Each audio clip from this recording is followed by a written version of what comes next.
اگر دنیا کی سب سے عظیم بیٹی کا نام پوچھا جائے تو جواب ہوگا فاطمہ بنت محمد صلی اللہ علیہ وسلم، وہ بیٹی جن کے بارے میں نبی صلی اللہ علیہ وسلم نے فرمایا فاطمہ جنت کی عورتوں کی سردار ہے۔ لیکن آخر انہوں نے ایسی کون سی زندگی گزاری کہ اللہ نے انہیں اتنا بلند مقام دیا؟ حضرت فاطمہ بنت محمد صلی اللہ علیہ وسلم کی پیدائش مکہ میں ہوئی۔ ان کے والد دنیا کے آخری نبی محمد ابن عبداللہ صلی اللہ علیہ وسلم تھے اور والدہ خدیجہ بنت خویلد رضی اللہ عنہا تھی۔ روایت کے مطابق ان کا نام فاطمہ اللہ کے رسول صلی اللہ علیہ وسلم نے رکھا۔ فاطمہ رضی اللہ عنہا نے اسلام کا سب سے مشکل دور دیکھا۔ نبی صلی اللہ علیہ وسلم پر روز ظلم ہوتے تھے، گھر کا مقتا ہوا، بائیکاٹ، کبھی کئی دن تک کھانے کو کچھ نہیں ہوتا تھا۔ وہ بچپن سے ہی اللہ پہ توکل اور صبر سیکھ رہی تھی۔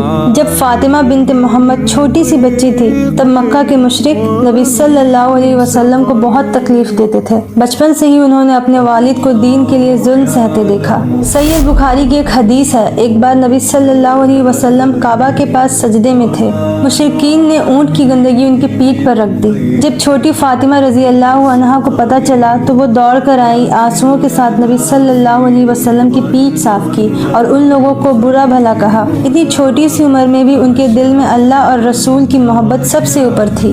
حضرت فاطمہ رضی اللہ عنہا نبی صلی اللہ علیہ وسلم کی سب سے پیاری بیٹی میں سے تھی۔ جب بھی فاطمہ رضی اللہ عنہا نبی صلی اللہ علیہ وسلم کے پاس آتی تھی، نبی صلی اللہ علیہ وسلم کھڑے ہو جاتے، ان کا ہاتھ پکڑتے اور ان کا ہاتھ چومتے اور ان کو اپنی جگہ پر بیٹھاتے۔ یہ صرف محبت نہیں تھی بلکہ ان کی عزت اور مقام کی نشانی تھی۔ جب فاطمہ رضی اللہ عنہا ابھی چھوٹی ہی تھی، ان کی والدہ حضرت خدیجہ رضی اللہ عنہا کا انتقال ہو گیا۔ یہ ان کے لیے بہت بڑا صدمہ تھا۔ اس کے بعد وہ اپنے والد نبی صلی اللہ علیہ وسلم کا اور بھی زیادہ خیال رکھنے لگی۔ اسی وجہ سے کچھ لوگ انہیں ام ابیہا، اپنے والد کی ماں جیسی دیکھ بھال کرنے والی کے لقب سے یاد کرتے ہیں۔ اب فاطمہ رضی اللہ عنہا کی نکاح کی بات کرتے ہیں، جس میں بہت سے لوگوں کو کنفیوژن ہے کہ ان کی عمر کیا تھی جب ان کا نکاح ہوا۔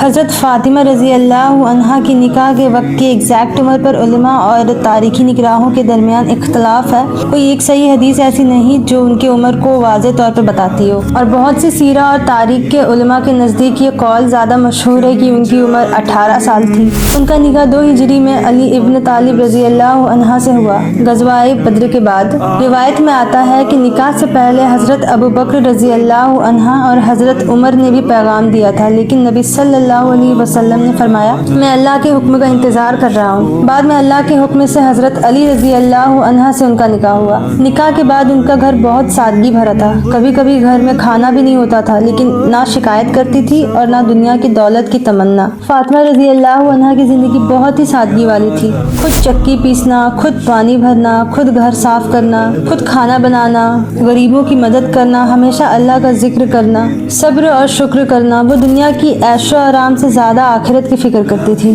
ایک بار گھر کے کام کی وجہ سے ان کے ہاتھ میں چھالے پڑ گئے۔ انہوں نے نبی صلی اللہ علیہ وسلم سے ایک نوکر مانگا۔ نبی صلی اللہ علیہ وسلم نے فرمایا سونے سے پہلے 33 ٹائمز سبحان اللہ، 33 ٹائمز الحمدللہ اور 34 ٹائمز اللہ اکبر پڑھ لیا کرو، یہ تمہارے لیے نوکر سے بہتر ہے۔ آج بھی اسے تسبیح فاطمہ کہا جاتا ہے۔ اب بات کرتے ہیں کہ حضرت فاطمہ رضی اللہ عنہا کے کتنے بچے تھے۔ تو حضرت فاطمہ رضی اللہ عنہا کے 5 بچے تھے، حسن ابن علی رضی اللہ عنہ، حسین ابن علی رضی اللہ عنہ، زینب بنت علی رضی اللہ عنہ، ام کلثوم بنت علی رضی اللہ عنہ اور مسہین رضی اللہ عنہ کے بارے میں بہت سی تاریخی کتابوں میں مسہین کا بھی ذکر ملتا ہے کہ وہ بچپن میں ہی وفات کر گئے تھے، لیکن اس سلسلے کی روایت حدیث کی سب سے مضبوط کتابوں میں اسی وضاحت کے ساتھ موجود نہیں، اس لیے اس مسئلے میں علماء کے درمیان اختلاف پایا جاتا ہے۔ لیکن صحیح حدیث سے دلیل یہ ہے کہ حسن اور حسین جنت کے نوجوانوں کے سردار ہیں۔ اب اس کے بعد جب مسلمان مدینہ ہجرت کر گئے، ہجرت مطلب شفٹ ہو گئے، ہجرت میں یہ بھی ہوتا ہے کہ اللہ کے دین کو بچانے کے لیے یا اس پر عمل کرنے کے لیے اپنا گھر یا شہر یا ملک چھوڑ دینا۔ اگزامپل کے طور پہ نبی صلی اللہ علیہ وسلم اور صحابہ رضی اللہ عنہ نے مکہ سے مدینہ ہجرت کی کیونکہ مکہ میں ان پر ظلم ہو رہا تھا اور دین پر عمل کرنے میں मुश्किल हो गया था। हाँ, तो हज़रत फातिमा रज़ी अल्लाह अन्हा ने मक्के की तकलीफ और मदीने की नई ज़िंदगी दोनों देखी जब उन्होंने हिजरत की मक्के से मदीने में। हज़रत फातिमा रज़ी अल्लाह अन्हा तहज्जुद और नफ्ल इबादत का एहतमाम करती थी। उनका सब्र इतना था कि वो गरीबी और मुश्किलात में कभी अल्लाह से शिकायत नहीं करती थी। वो सदका दिया करती थी, अपनी ज़रूरत के बावजूद दूसरों को खाना देती थी। कुरान में सूरह अल इंसान में मुफस्सिरीन ने रिवायत की है कि अली रज़ी अल्लाह अन्हा, फातिमा रज़ी अल्लाह अन्हा और उनके घर वालों के इस इखलास का जिक्र आता है जब उन्होंने अपना खाना मिस्कीन, यतीम और असीर को दे दिया। हम तुम्हें सिर्फ अल्लाह की खुशी के लिए खाना खिलाते हैं। अब फातिमा रज़ी अल्लाह अन्हा के हया के बारे में बात करते हैं, उनके पर्दे के बारे में बात करते हैं। फातिमा रज़ी अल्लाह अन्हा बहुत हया वाली थी। वो अपनी ज़िंदगी में हया और पर्दा किया करती थी और पर्दे को बहुत अहमियत दिया करती थी। रिवायत में आता है कि उन्होंने अपनी वफात के बाद भी अपने जनाजे के पर्दे की फिक्र की और ऐसा जनाजा पसंद किया जिसमें की शक्ल कम नुमाया हो। फातिमा रज़ी अल्लाह अन्हा के पास सोने चांदी के गहने या शानदार कपड़े नहीं थे। कभी उनके घर में कई दिन तक चूल्हा नहीं जलता था, लेकिन उन्होंने कभी अल्लाह से शिकवा नहीं किया, क्योंकि नबी सल्लल्लाहु अलैहि वसल्लम भी फरमाते थे कि दुनिया की जिंदगी अर्जी है और असल कामयाबी आखिरत है। एक हदीस में आता है, हजरत आयशा रज़ी अल्लाह अन्हा फरमाती हैं, मैंने चलने, बोलने और अदब में फातिमा से ज्यादा नबी सल्लल्लाहु अलैहि वसल्लम से मिलती जुलती किसी को नहीं देखा। मतलब उनका अखलाक और रवैया नबी सल्लल्लाहु अलैहि वसल्लम जैसा था। एक मर्तबा जब गज़वाए उहुद हुआ और नबी सल्लल्लाहु अलैहि वसल्लम जख्मी हुए तो फातिमा रज़ी अल्लाह अन्हा दौड़ कर पहुंची। रिवायत में आता है कि उन्होंने नबी सल्लल्लाहु अलैहि वसल्लम के चेहरे से खून साफ किया और जख्म पर जली हुई चटाई की राख लगाई ताकि उनका खून रुक जाए। ये उनकी मोहब्बत और खिदमत की अजीम मिसाल है। नबी सल्लल्लाहु अलैहि वसल्लम ने अपनी आखिरी बीमारी में फातिमा रज़ी अल्लाह अन्हा को बुलाया और उन्हें दो बातें फरमाई। पहली, उन्होंने अपनी वफात की खबर दी तो वो रो पड़ी। दूसरी बात में उन्होंने फरमाया, तुम मेरे घर वालों में से सबसे पहले मुझसे मिलने आओगी। और वाकई नबी सल्लल्लाहु अलैहि वसल्लम के वफात के लगभग 6 महीने के बाद फातिमा रज़ी अल्लाह अन्हा का इंतकाल हो गया। हज़रत फातिमा रज़ी अल्लाह अन्हा का इंतकाल तकरीबन 11 हिजरी में हुआ। उनकी उम्र तकरीबन 29 साल थी,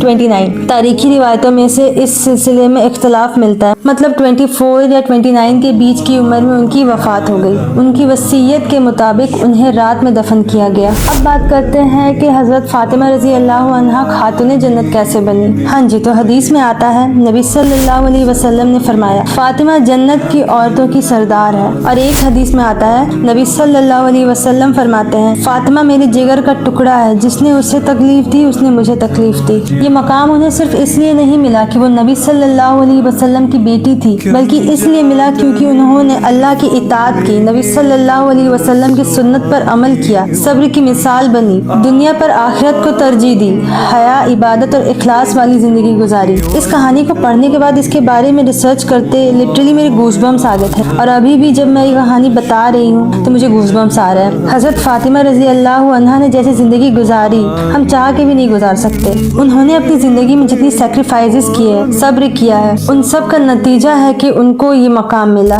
वो जन्नत में सारी औरतों की सरदार बनी। हज़रत फातिमा रज़ी अल्लाह अन्हा की ज़िंदगी से हम सभी औरतों को ये सीखना चाहिए कि दुनिया में आराम की ज़िंदगी ज़रूरी नहीं है, आखिरत ज़रूरी है। अल्लाह ताला कुरान में फरमाता है, जो अल्लाह और उसके रसूल की इताअत करेगा अल्लाह उसे जन्नत में दाखिल करेगा। हज़रत फातिमा रज़ी अल्लाह अन्हा की पूरी ज़िंदगी इस आयत की अमाली नमूना थी, एक परफेक्ट एग्जाम्पल। हज़रत फातिमा रज़ी अल्लाह अन्हा हमें सिखाती हैं कि बेटी होना कमज़ोरी नहीं, अल्लाह की रहमत है। सादगी में भी इज्जत होती है। सब्र और हया मोमिन की सबसे बड़ी जीनत है। जन्नत नसीब से नहीं, ईमान, इखलास और नेक अमाल से मिलती है। और सबसे इम्पोर्टेंट, अल्लाह से गहरी मोहब्बत, नबी सल्लल्लाहु अलैहि वसल्लम की बेपनाह इताअत, शौहर के हुकूक अदा करना, बच्चों की बेहतरीन तरबियत, हया और पर्दा, गरीबी में सब्र और दुनिया से ज़्यादा आखिरत को अहमियत देना। अल्लाह ताला हमें हज़रत फातिमा रज़ी अल्लाह अन्हा की हया, सब्र, इबादत और इखलास वाली ज़िंदगी से नसीब भर हिस्सा अता फरमाए। आमीन।